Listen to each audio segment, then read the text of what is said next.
নমস্কার দর্শক বন্ধুরা, আজকে এই ভিডিওর প্রতিবেদন নাগপঞ্চমীর 2024-এর সঠিক সময়সূচি, কিভাবে নাগ দেবতাকে আপনারা তুষ্ট করতে পারবেন, কিভাবে আপনি রাহু কেতুর দোষ কাটাতে পারবেন সেই সম্পর্কে কিছু আলোচনা করব। নাগপঞ্চমী উৎসবের বিশেষ গুরুত্ব রয়েছে হিন্দু শাস্ত্রে।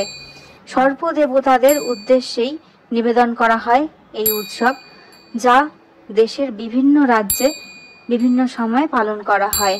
শ্রাবণ মাসের কৃষ্ণপক্ষের পঞ্চম দিন এবছর 2024-এর 25শে জুলাই বৃহস্পতিবার বেশ কিছু রাজ্য পালন করবে এই নাগপঞ্চমী উৎসব। আবার কিছু কিছু রাজ্যে শ্রাবণ মাসের শুক্লপক্ষের পঞ্চমী তিথি অর্থাৎ 9ই আগস্ট শুক্রবার দিন এই নাগপঞ্চমী পালন করা হবে। শ্রাবণ মাস ভগবান শিবের প্রিয় মাস। এই মাসে ভগবান শিবের গণনাগ দেবতার পূজা করবার প্রথা রয়েছে। আসুন জেনে নিই নাগপঞ্চমীর সময়সূচি, শুভ সময়, পূজার পদ্ধতি, গুরুত্ব এবং মাহাত্ম্য।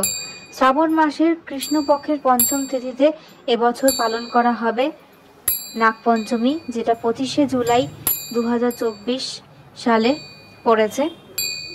বাংলা তারিখ অনুসারে 9 শ্রাবণ পড়েছে এই দিনটি। এই উৎসব এই দিনে বিহার, বাংলা সহ ওড়িশা, রাজস্থান এইসব অঞ্চলে পালন করা হবে।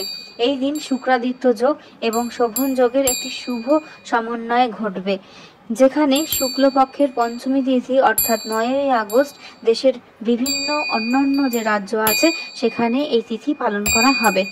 এই পঞ্চমী তিথিটি শুভ সূচনা ঘটবে 25শে জুলাই 9ই শ্রাবণ সকাল 4:40 থেকে শুরু করে শেষ হবে মধ্যরাত 1:59 25শে জুলাই অর্থাৎ 9ই শ্রাবণ।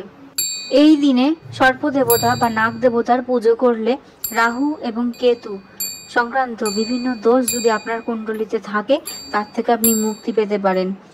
এমনকি কালসর্প যোগ যদি আপনার কুণ্ডলিতে থাকে সেই দোষ থেকেও মুক্তি পাওয়া যায়।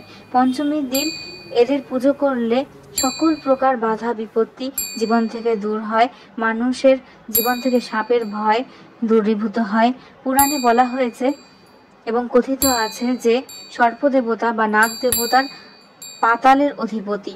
এই নাগ পঞ্চমী বা অন্য কোনো পঞ্চমী তিথিতেই তাই জমির খনন থেকে বিরত থাকা উচিত। শ্রাবণ মাস বর্ষাকাল। এই মাসে সাপ গর্ত থেকে বের হয়, মাটিতে আসে।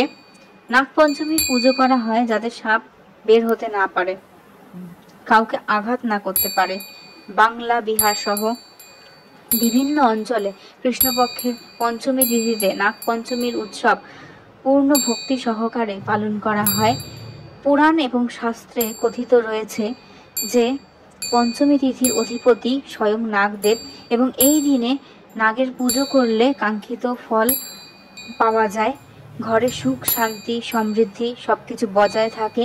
এই দিনে নাগ দেবতার পুজো করলে রাহু কেতুর দোষ থেকে মুক্তি পাওয়া যায়, সকল বাধা বিপত্তি জীবন থেকে চলে যায়। চলুন জেনে নেওয়া যাক এই দিন আপনার রাশিফলে কি রয়েছে। মেষ রাশির প্রলোভনে ক্ষতি, বৃষ রাশির রক্তচাপ বৃদ্ধি, মিথুন রাশির অনুশোচনা, কর্কট রাশির মতান্তর, সিংহ রাশির বিদ্যানুরাগ, কন্যা রাশির প্রভাব বিস্তার, তুলা রাশির নৈরাশ্য, বৃশ্চিক রাশির শিরোপীড়া, ধনু রাশির মিত্র স্নেহ, মকর রাশির প্রেমে বিঘ্ন, কুম্ভ রাশির হঠাৎ প্রাপ্তি, মীন রাশির উৎকণ্ঠা। এগুলো সব কিছুই আমরা বলছি বেনি মাধব শীলের ফুল পঞ্জিকা থেকে। আপনি যদি চান এই দিন মানে 9ই শ্রাবণ 25শে জুলাই নাগপঞ্চমী তিথিতে শ্রী শ্রী মনসা দেবীর পুজো এবং অষ্টনাগের পুজোও করতে পারেন। বর্ধমানের মঙ্গলকোটে নাগ পূজা এবং জলপাইগুড়ির ধূপগুড়িতে 3 দিন ব্যাপী মনসা পূজা এবং মেলা উদযাপন করা হয়ে থাকে। ধন্যবাদ দর্শক বন্ধুরা এই ভিডিওটিতে আমাদের সাথে থাকবার জন্য। আজকে এই ভিডিওর প্রতিবেদন এতটুকুই। যদি ভালো লেগে থাকে তাহলে অবশ্যই লাইক করবেন, কমেন্ট করবেন, সাবস্ক্রাইব করবেন। নমস্কার, ধন্যবাদ। ভুল ত্রুটি মার্জনা করবেন।